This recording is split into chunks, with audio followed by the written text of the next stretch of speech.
Hey everybody, Bonez here, Bonez Garage, bringing you up to date what's going on at the garage. So, 2010 Jeep 4-door. We pulled out the exhaust system and we're going to be doing a full new exhaust system. The reason we pulled it out is somebody else had built him an exhaust system and did a really bad job at it. What they did was, one of the things they did was, that there is a catalytic converter and it was located right there. Well, your O2 sensor, your upstream and your downstream O2 sensors are right there. The catalytic converter is supposed to go in between these two sensors, not behind it, because this sensor is going to read different than this sensor because of the cat.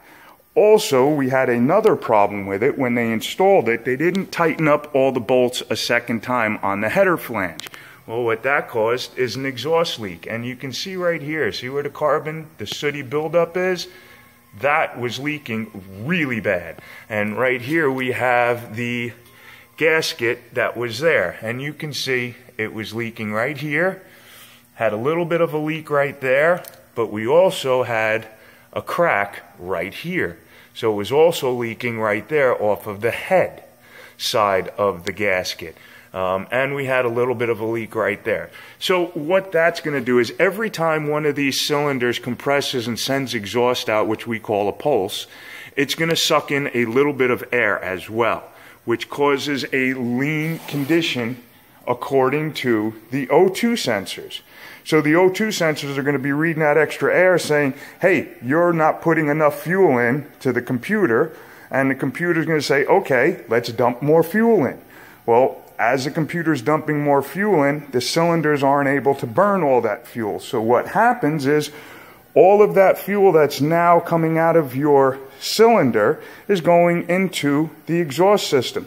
When it hits that hot exhaust system, it starts to burn and it builds up. And what happens here is all of that heat actually burned off all of the powder coating on this muffler, because of the cylinders reading a lean, or the O2 sensors reading a lean condition, and the computer dumping more and more fuel into it. So now your exhaust system is getting super hot. So hot that, like I said, it burned off all that heat-treated powder coating that usually takes a year to knock off. This has only been on there for a couple of months. And you can see how hot it was. It burned even the piping. So there's a lot that goes into these vehicles with computers, even vehicles with carburetors, and you have to have everything right or you're gonna run into major problems. Luckily, it doesn't seem to have caused any motor damage, so we should be good. Alrighty guys, I'll talk to you in a little bit. Have a good one. Okay, bye.